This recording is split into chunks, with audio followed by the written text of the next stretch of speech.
gagner 100 000 dollars? Ah, non, j'aime beaucoup des thèmes comme ça. Comment gagner 100 000 dollars? Très facile. Comment gagner 100 000 dollars dans l'église? Pour gagner 100 000 dollars, c'est facile. Pour des pasteurs voleurs, des pasteurs escrocs, qui extorquent le peuple, c'est facile. Suivez-moi, en tout cas, cet homme qui est connu dans le monde. En tout cas, à l'époque où je le connaissais, quand j'étais encore dans les églises de réveil, c'est vraiment les années 2004. C'était un bon pasteur, donc une personne qui craignait Dieu, mais qui n'avait pas en fait l'évangile.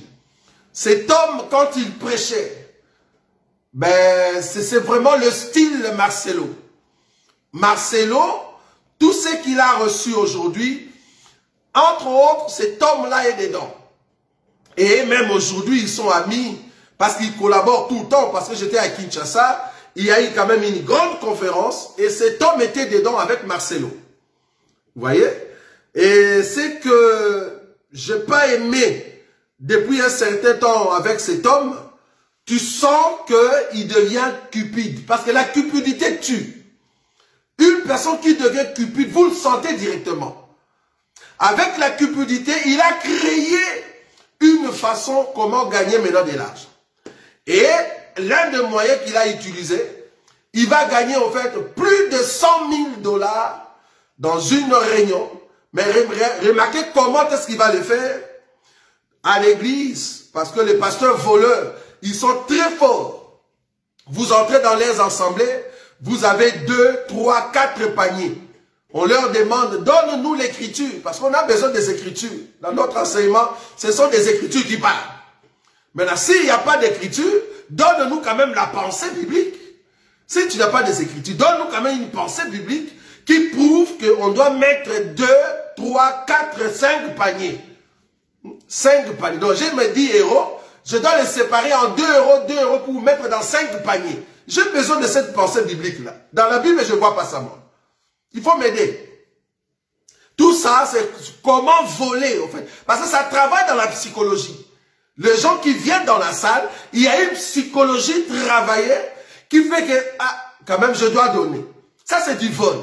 C'est vraiment voler le peuple de Dieu, quoi. Vous voyez? C'est pour ça que nous disons, allez travailler.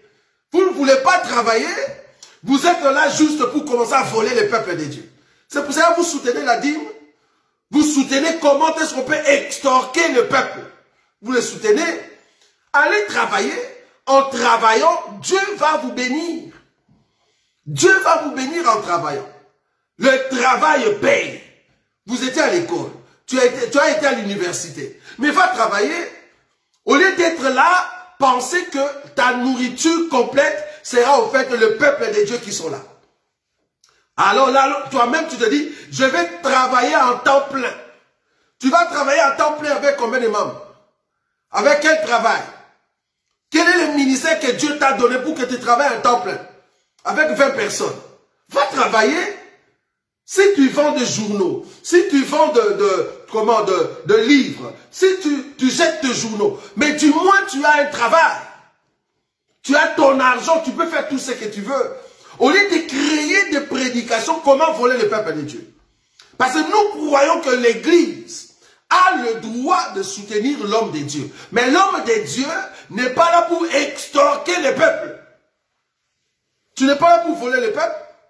C'est l'Église qui va te prendre en charge. Nous disons Amen. Mais comment? Ce n'est pas avec des prédications bidons où tu vas commencer à voler le peuple. Non. Non. Remarquez la prédication ici, parce que ces gens ici ne veulent plus travailler, mais ce sont eux qui sont des richards. Dans des assemblées, des pasteurs comme ça, c'est lui qui a 2, 3, 4 maisons, il a de flats. Il a de flats, il a de maisons de Mercedes terribles, et c'est lui qui va commencer à vous insulter après. Donc, vous lui donnez votre argent, il est devenu trop riche, et il va commencer à vous insulter. Il n'a jamais travaillé dans sa vie. Ou peut-être il avait travaillé comme c'est un fainéant. Il a abandonné le boulot pour venir vous voler. Ah, c'est grave. Des fois, ça me fait, ça m'énerve quand je vois comme ça. Et surtout le peuple de Dieu. Si réellement Dieu va vous bénir, soi-disant parce que on vous extorque, pardon. Donc, comme on vous vole à fond là, et que Dieu va vous bénir, pourquoi lui devient riche, pas vous? Parce que c'est vous qui donnez. C'est vous qui donnez, non? Parce qu'il y a du bonheur à donner qu'à recevoir. Ça va? S'il y a le bonheur à donner, comme les pasteurs disent, mais si vous donnez réellement, vous devez être riche plus que les pasteurs. Comment se fait-il, c'est le pasteur qui est l'homme le plus riche de l'assemblée? C'est parce que vous lui donnez tout votre argent. Et il rigole. Il rigole à fond. Parce qu'il sait qu'il gagne très bien. Regardez ce pasteur, il va gagner 100 000. J'ai bien dit 100 000 $. Plus de 100 000 $. Juste dans une réunion. Voilà. Peut-être que tu ne crois pas. Je veux mettre ces messieurs. Ah, c'est grave. Le peuple de Dieu, vous devez vraiment sortir de ce mouvement. Que nous montons tous par l'assistance et par l'aide du Saint-Esprit. Dans le nom de Jésus. C'est pourquoi maintenant, en ton nom, j'aime dire, joins-tu ces enveloppes dans le nom de Jésus.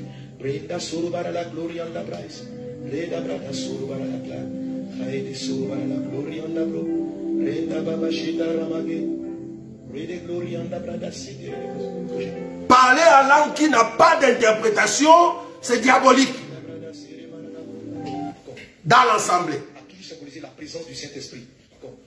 L'huile a toujours symbolisé la présence du Saint-Esprit. Tous ces enveloppes avec l'onction du Saint-Esprit dans laquelle je mets mon offrande pour dire, je veux Saint-Esprit, attire-moi vers le Seigneur. Est-ce qu'on est ensemble? Alléluia. Amen. Et comme ça donne aussi une part à ce programme, je vais procéder ainsi. Alléluia. Je veux un certain nombre de personnes. Il me faut au moins 1000 personnes, sinon 800 personnes. Qui, je n'ai pas le temps de compter les personnes, hein. Donc vous n'avez qu'à lever la main, mais qui vont faire au moins une offrande de 100 000 francs, ce soir même, ou demain, ou après-demain. Je veux un certain nombre de personnes.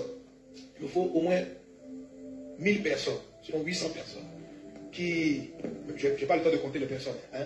Donc vous n'avez qu'à lever la main, mais qui vont faire au moins une offrande de 100 000 francs, ce soir même, ou demain, ou après-demain. Amen. Avant la fin de la conférence. Alléluia. Alléluia. Si tu vas faire les 100 000 francs, au moins 100 000 francs. C'est-à-dire tu peux faire plus selon ce que le Seigneur te met à cœur, mais au moins 100 000 francs. Garde la main levée. Maintenant, les portiers, prenez les enveloppes. Amen. Et puis allez donner à ceux qui ont... Voilà. Au moins 100 000 francs. C'est-à-dire tu peux faire plus selon ce que le Seigneur te met à cœur, mais au moins 100 000 francs. Il y a plein qui nous appellent pour dire, oh vraiment, les gars nous escroquent. Ils ne nous ont pas encore escroqués. Il y a plein qui nous appellent pour dire, oh vraiment, les gars ça c'est Gédéon. ils ne nous ont pas encore escroqués. Voilà. Vous me gardez un autre lot. Je vais faire pour ceux qui vont faire au moins 50 000 francs. Mais pour ceux, toi qui peux faire au moins 100 000 francs, lève la main, lève la main. Maintenant, allez rapidement dans la régie. 1000 personnes pour 100 000 francs CFA. Donc, ah, voilà. Après, c'est 50 000 francs CFA. Suivez. Voilà. Regardez les mains levées et allez. Amen. Voilà. Est-ce qu'on est ensemble? Tu vas prendre un enveloppe de 100 000 francs, tu l'as. Dès que vous avez parcouru les 100 000, vous me dites. Et on donnera l'opportunité à toute personne de prendre l'enveloppe d'onction. L'enveloppe imbibée d'huile représentant l'action du Saint-Esprit. N'importe quoi. Pour environ 50 000 francs aussi. 50 000 francs maintenant. Au nom de Jésus. Seigneur, que ton Esprit Saint vienne dans nos vies. Ouvre nos yeux ce soir. Ouvre nos yeux à ta parole. Nous prenons par ces offrandes part à ce programme. Tu as dit, faites part de vos biens à ceux qui vous enseignent la parole de Dieu. Et déjà depuis mardi, nous sommes enseignés, nous sommes challengés, nous sommes attirés dans ta présence. Saint-Esprit, ouvre nos yeux. Saint-Esprit, tu as la réponse à la soif de nos cœurs. Pendant que tes serviteurs prennent ces enveloppes, propulse les vies, propulse les vies. Au nom de Jésus. Au nom de Jésus. Ça va, tout le monde a été servi? Bon, qui peut me répondre? Ok. Maintenant, si tu vas... Est-ce qu'il y a encore des enveloppes disponibles? Voilà. Ok. Si tu fais ce que tu peux aller... Tu peux faire une offrande de 50 000 tu lèves la main et tu prends une enveloppe. Il n'y a rien marqué là-dessus. Toi-même, tu sais ce que tu as dit. C'est entre Dieu et toi. Amen. Et après ça, pour les autres, comme on n'a pas suffisamment d'enveloppes, les paniers vont passer tout à l'heure et l'offrande a totalement le même sens. Amen. Seulement juste, ça veut dire que tu n'es pas dans au moins le 100 000. Alléluia. Vous avez les enveloppes? Voilà, venez, venez rapidement. Donne-moi lui.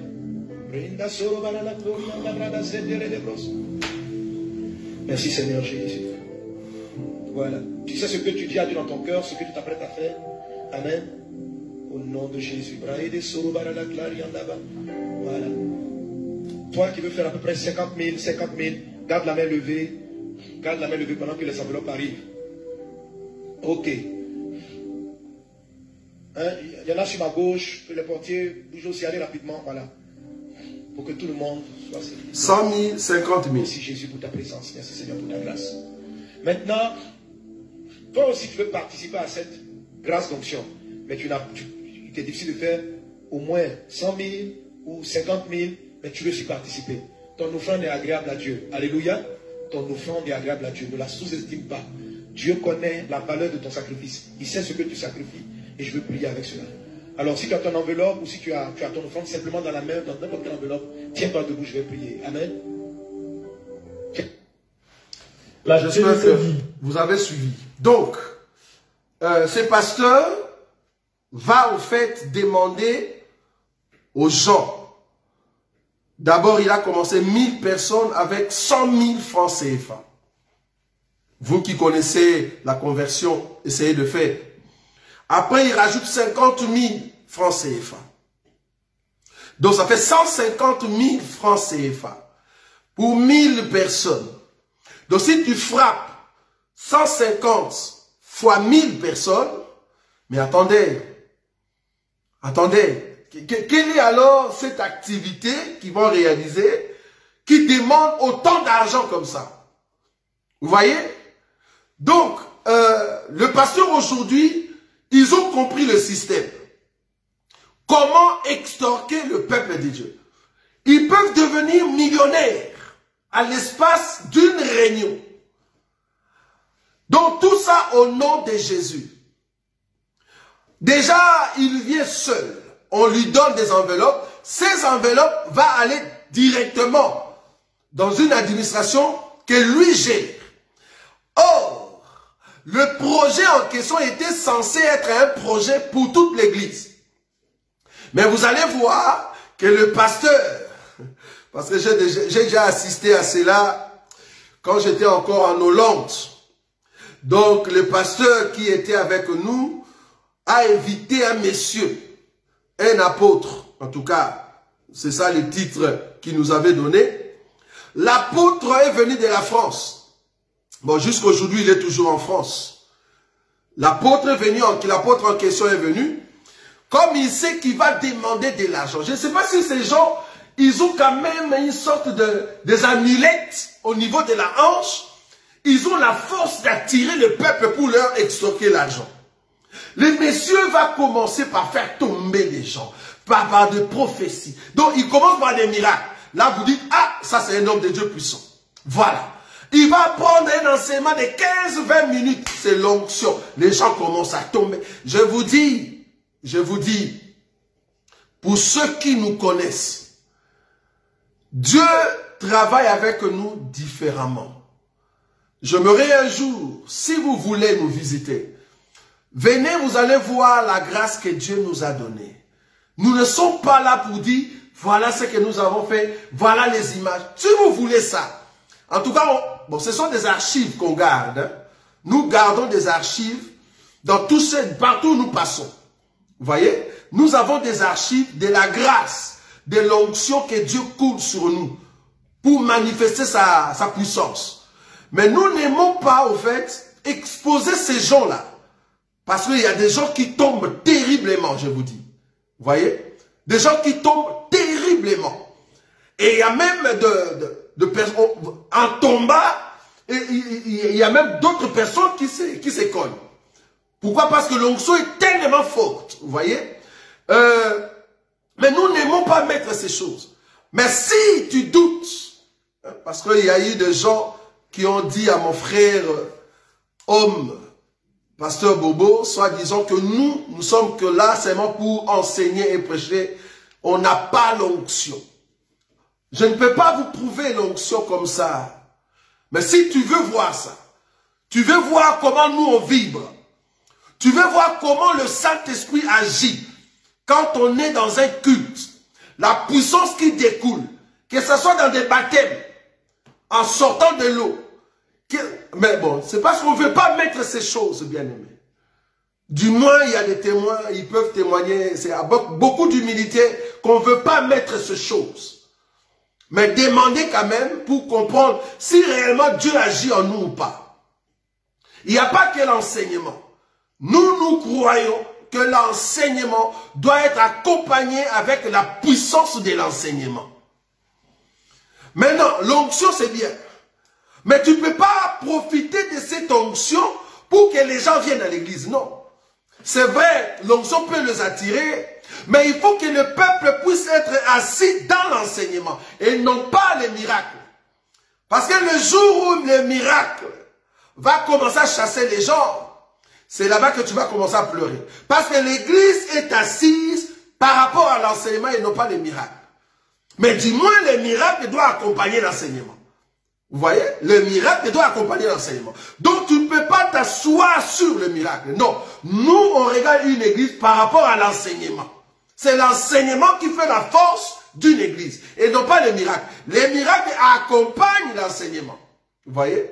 Bon, que Dieu nous aide. Alors, cet homme de l'apôtre en France, que je connais très bien, il est venu en Hollande, il va commencer par le miracle avec un enseignement bizarre, bidon. De 15 minutes, 20 minutes, il commence les miracles. Les gens commencent à tomber, vomissement. Boum, à la fin, il va faire ce qu'on appelle appel de fonds. C'est ce que ce monsieur ici a fait. Appel de fonds. Ils vont prendre de l'argent. Ils vont soutirer de l'argent. Extorquer le peuple à fond. Et à la fin, il va amener cet argent dans une chambre. Et il y a un de mes bien-aimés qui, par hasard, il passait là-bas, il voulait entrer. On a crié sur lui. Tu n'as pas les droits d'entrer parce qu'il s'est divisé l'argent. Maintenant, l'apôtre, qu'est-ce qu'il dit au pasteur qu'il avait invité? C'est moi qui ai fait l'appel de fonds, donc je vais prendre les 60%. Vous voyez? C'est ce que j'ai dit tout le temps. Et Jacob. Et Jacob. Vous voyez? Et Jacob. Donc, il vient, il sait très bien qu'il va faire l'appel de fonds. Et c'est comme ça qu'il va prendre les 60% et il s'en va. Toi, tu restes avec les 40%. Vous voyez? Donc, c'est vraiment quelque chose qui était déjà médité en avance. Comment est-ce qu'ils vont voler le peuple? Donc, nous disons que les gens qui gagnent facilement l'argent dans les choses de Dieu, vous êtes en train de pécher sans les savoir. Vous péchez sans les savoir. On ne vole pas le peuple de Dieu, le peuple que Jésus a souffert à la croix pour eux. Au lieu de leur donner l'enseignement comme il faut, de les préparer à rentrer à la maison, mais vous soutirez le peuple de l'argent. J'ai vu ça à Kinshasa, c'est grave. Il y a même un homme de Dieu, on lui a parlé de moi. Ah ce monsieur-là de Roger Bouleli, ben je le connais bien alors qu'il ne me connaît même pas. Je le connais bien parce qu'il est venu ici, nous lui avons prêché sur la dîme et il a vomi sur la dîme, donc il a accepté qu'on doit payer la dîme. J'ai dit, mais à Kinshasa, je n'ai jamais eu cette conversation. Donc il a menti. Et le monsieur en question, l'homme de Dieu, qui est dans cet évangile, qu'est-ce qu'il va faire? Il va commencer en fait à harceler. Je soutiens les mots. Une fois j'ai dit ça, ça dérangeait. Comment tu peux harceler les gens? Ce n'est pas ton argent. Si Dieu me met à cœur de participer dans l'œuvre de Dieu, ce n'est pas à toi le pasteur de m'harceler. La Bible dit que nous sommes ouvriers avec Christ. Comme je travaille avec Christ, je vais prendre les montants que Christ va mettre dans mon cœur et je viens donner. Ce n'est pas à toi de m'harceler. Ça devient de l'harcèlement. Tu harcèles le peuple. Il y a même d'autres qui disent, ah voilà, c'est la rentrée, il faut soutenir l'homme de Diur. Il prend le téléphone, il commence à appeler des fidèles à l'église. C'est la rentrée. Il faut soutenir l'homme de Dieu. L'homme de Dieu ne travaille pas. Mais qui t'a dit de ne pas travailler? Va travailler. Va travailler.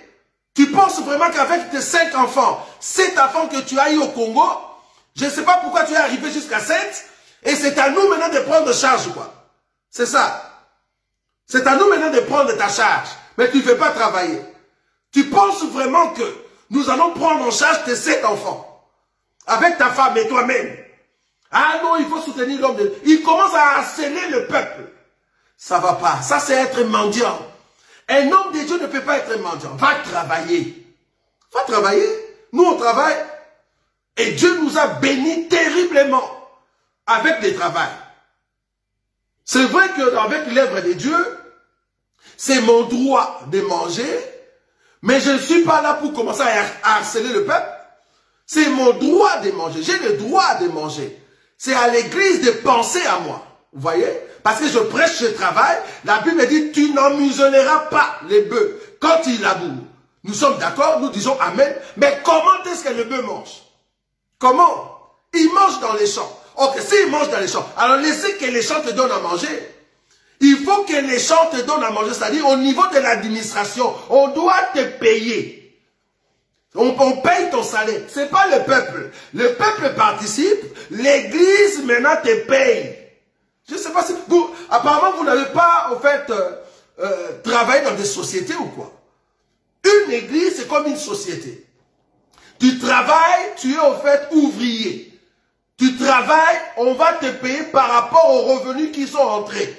Tu ne vas pas harceler le peuple. Attends le revenu de l'église. Parce qu'il faut qu'on fasse des distributions. Il y a des salles à payer, il y a des instruments à acheter, et il y a aussi ton salaire qu'on doit payer. Mais ce ne sont pas le peuple que tu dois commencer à suivre via au téléphone, payez-moi, j'ai besoin de l'argent. Ça, c'est être mendiant. Un homme de Dieu ne peut pas être mendiant. Va travailler. Va travailler. Tu seras un voleur pour rien. Tu seras un voleur. Va travailler. Nous croyons qu'un homme de Dieu a droit à un salaire. Ça, nous disons Amen. Mais cependant, il ne faut pas harceler le peuple de Dieu. Non. Il ne faut pas harceler le peuple de Dieu. Ça, c'est voler le peuple de Dieu, estorquer. C'est ce que cet homme a fait. Le fait déjà de réunir le peuple de Dieu comme ça, commencer par 100 000, 1000 personnes qui vont donner 100 000, et puis 50 000, et puis maintenant, si vous avez une offrande normale, parce que vous n'avez pas ce montant-là, Dieu quand même a besoin de ton offrande. Mais pourquoi tu n'as pas commencé par là?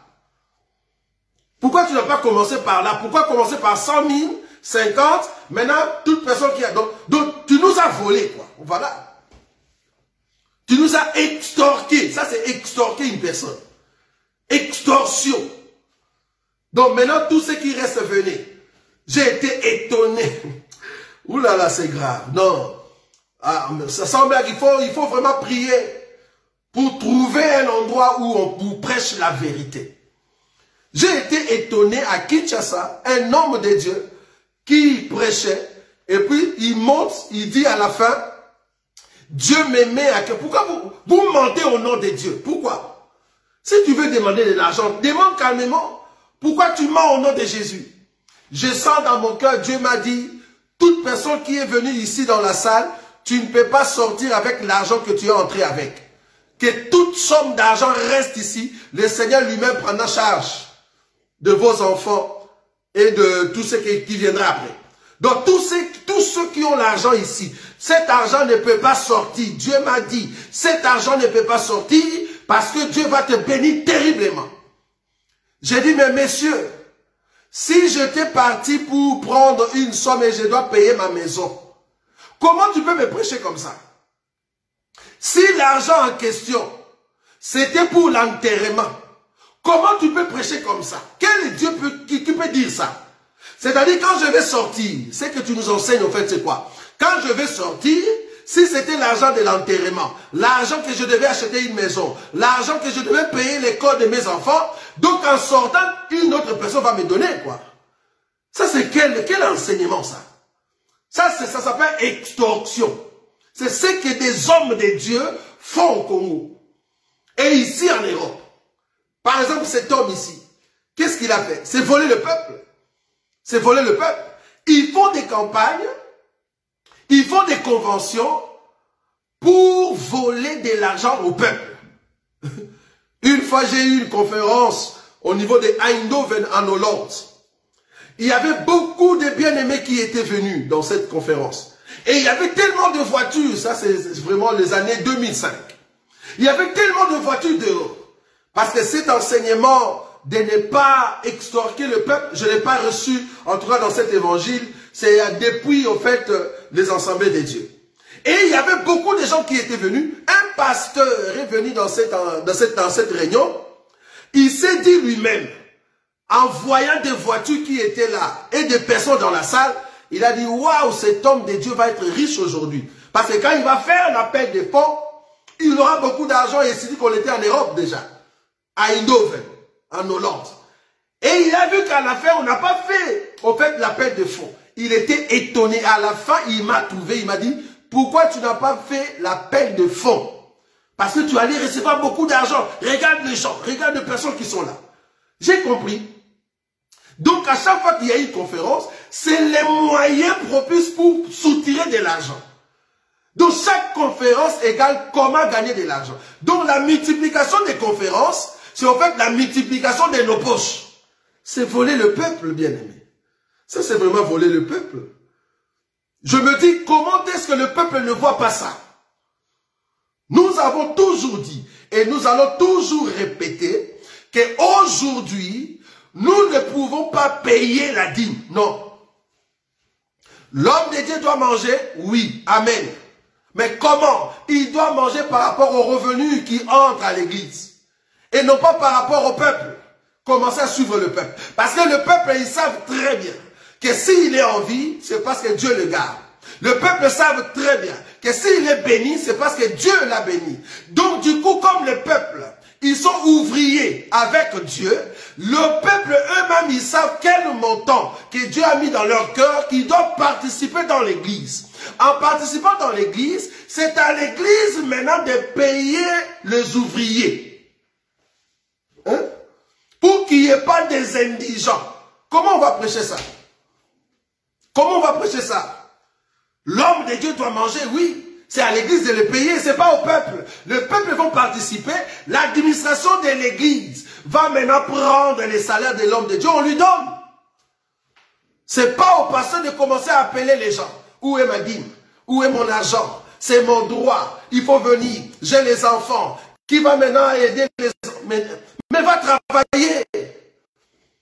Tu deviens mendiant, c'est pas bon ça. C'est honte, c'est quelle honte. Vous faites la honte des hommes de Dieu. Va travailler, tu vas voir que tu auras de l'argent et Dieu va te bénir encore parce que tu fais l'œuvre du Seigneur et en même temps tu es encourageux. C'est pour cela même des églises dites de réveil. En tout cas, bon, ici c'est vraiment les assemblées des dieux. Là où nous, en tout cas, on est sortis. Tu vas voir que tous ces gens-là, ce sont des gens qui ont été à l'université, ils ont étudié et ils travaillent normalement. Mais ils sont aussi des pasteurs. Ça, c'est l'éducation que nous avons reçue dans les pentecôtismes. Là où j'ai dit que j'ai vomi.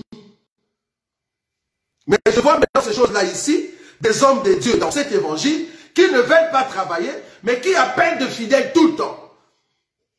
Il y a même d'autres personnes qui sont des chantres. Ah non, je voulais entrer dans le studio, il me faut l'argent. Donc, il me demande à moi l'argent des studios, il demande à la sœur l'argent des studios, il demande à l'autre frère. Donc, il demande, donc il calcule le même montant sur les têtes de 40 personnes. Imaginez que si 40 personnes te donnaient 50, 50, 50, est-ce que c'est ça vraiment le montant que tu avais besoin? Et on a déjà compris ces jeux-là. L'assemblée se trouve au Congo. C'est grave. Tu harcèles les gens au téléphone juste pour qu'on te donne de l'argent. Ça devient de l'harcèlement. Si vous trouvez un homme de Dieu qui vous harcèle comme ça, passez-lui mon numéro. Dites-lui que non, Roger veut te parler. Ça, c'est du vol. Un homme de Dieu voleur comme ça. Ça, c'est harceler les gens. Va travailler, tu auras de l'argent pour subvenir aux besoins de tes enfants, au lieu de souffrir, de commencer à appeler les fidèles. C'est pas bon, ça. Ça, c'est du vol.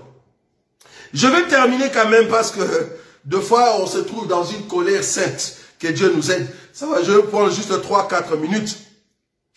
J'ai vu des images du genre, une assemblée au niveau, je ne sais pas si c'était à Kinshasa, si c'était où, ils ont touché les drapeaux des Congo et ils ont prié. Bon, ils ont prié pour le pays. Je dis que prier pour le pays, c'est pas mauvais. On peut toujours prier pour le pays, mais tenir les drapeaux dans un culte, dans l'église locale, je ne vois pas ces modèles-là. Pourquoi? Parce que nous autres aussi, on a même, je me rappelle une fois, bon, je ne sais pas si vous connaissez un de compatriotes, hein, un homme qui aimait, bon, parce que je ne le vois plus, mais qui est vraiment, comment on dit, de la diaspora, et qui est combattant, hein, comme on dit, un grand combattant, que je salue de loin, parce qu'à l'époque, je croyais aussi dans ces histoires des combattants, vous voyez, parce que j'étais aussi combattant. J'étais combattant et je croyais à ces histoires, mais je jouais comme un pasteur. Et c'est comme ça que j'avais travaillé avec Armand Tungoulou. J'ai travaillé avec Henri Moquet. Hein, donc il y avait plusieurs gens, mais dans le cercle où moi j'étais, il y avait Armand Tungoulou et il y avait Henri Moquet. Voilà. Et puis il y avait d'autres personnes. Moi j'étais comme leur conseiller un peu spirituel. Alors on a fait une cérémonie. Soi-disant qu'on va prier pour le pays. Qu'est-ce qui s'est passé? Je leur ai dit de m'amener les drapeaux du Congo et que quelqu'un, je vois bien, il y a une sœur qui était encore à Kinshasa à l'époque, on leur a dit, nous lui avons dit de nous amener la terre du Congo, mais ici en Europe. Et la sœur l'a amené. Dans le jour de la convention, c'était ici à Bruxelles, ils ont mis les drapeaux, on a mis la terre du Congo, et j'ai pris ma Bible, je posais dessus. Et je croyais à ces choses, vous voyez. J'ai appelé des hommes de Dieu qui étaient là. Nous avons prié pour le Congo. Et Armand Tungoulou faisait au fait le protocole. Vous voyez. Pour vous dire que, voilà, on était vraiment des combattants. Et à chaque réunion, on était toujours avec ces gens-là. Mais celui qui était au fait le responsable de ce groupe-là, de ceux qui croyaient à ces choses, c'était au fait Henri Moquet. Mais on a compris qu'on ne pouvait pas rester dans ces choses-là parce que Dieu ne nous a pas appelés à être ces gens-là. Parce que tu ne peux pas, en fait, toi étant chrétien, demeurer dans ces choses-là des combattants. Non. Un enfant de Dieu, un pasteur, ne peut pas être combattant. Tu combats qui? Tu combats qui? Non. Tu ne peux pas être combattant. C'est-à-dire, un homme de Dieu doit prier pour le pays. Ça, nous croyons. Mais prendre les drapeaux, venir dans un culte, prier pour les Congo, mais vous n'êtes pas différent avec tous ces gens qui mettent des drapeaux dans la salle. Des gens qui prêchent, et puis il y a des drapeaux partout. C'est pas différent. Parce que vous avez pris les drapeaux, vous avez touché, les hommes des gens ont touché les drapeaux pour prier pour le pays, c'est bien. Maintenant, les gens qui mettent les drapeaux, qui restent là, donc les drapeaux restent dans la salle. Pour que l'onction, la prière, l'adoration tombe sur les drapeaux. Et ils font mieux. Et peut-être ils font mieux, parce que les drapeaux restent là tout le temps. Les drapeaux des États-Unis, la Belgique, France, Congo, Angola, pour vous montrer que c'est une église des nations. Il y a tellement de drapeaux dans la salle. Des drapeaux qu'il a achetés à 1,50 €. Parce que j'étais aux États-Unis, les drapeaux coûtent 1 €, 1,50 $. C'est pas cher. Si tu veux acheter un drapeau, grand maximum, un drapeau vraiment superbe, c'est 10 $. Donc il va acheter tous ces drapeaux, il va mettre dans la salle. Comme ça, l'onction et l'adoration tombent sur ces drapeaux-là. Mais lui, quand même, il fait mieux. Au lieu de prier pour un seul drapeau avec beaucoup d'hommes de Dieu dans un culte. Vous voyez? Donc j'ai dit que ce que nous, on a vomi, je vous ai dit, nous avons fait des choses que je regrette aujourd'hui. Je regrette. C'est pour cela, je dis aux hommes de Dieu qui entrent dans cet évangile, au fait, ton parcours, ton ancien parcours, sera pour toi, au fait, une leçon. Faut pas, au fait, négliger ton parcours. Dans ton parcours, il y a eu des bonnes choses, il faut retenir cela. Et des mauvaises choses, sera pour toi des leçons. Moi, je regrette d'avoir fait ces choses-là. Maintenant, si aujourd'hui, je vois dans cet évangile, de ceux qui se disent connaître l'écriture, l'enseignement, ils font les mêmes choses, je me dis, mais attendez, vous mangez nos vomissements. Parce que moi, je ne peux pas rentrer là-bas. J'ai vraiment vu la lumière par rapport à ces choses-là. Mais si vous cherchez encore des Écritures pour comprendre si c'est bon ou c'est pas bon, alors là, c'est grave. Là, c'est vraiment grave. Parce que j'ai vu des commentaires que je ne voulais pas entrer. D'autres personnes disent, mais où est le mal? Donnez-nous une écriture. Vous êtes incapable de donner une écriture. Pourquoi condamner les gens? Pourquoi? Mais attendez. Mais si vous cherchez des écritures dans des choses comme ça, alors ne condamnez pas les Bitouloukou. Faut pas condamner une église qui a des drapeaux dans la salle. Pourquoi les condamner? Est-ce que vous avez une écriture qui interdit à une personne de mettre des drapeaux dans la salle?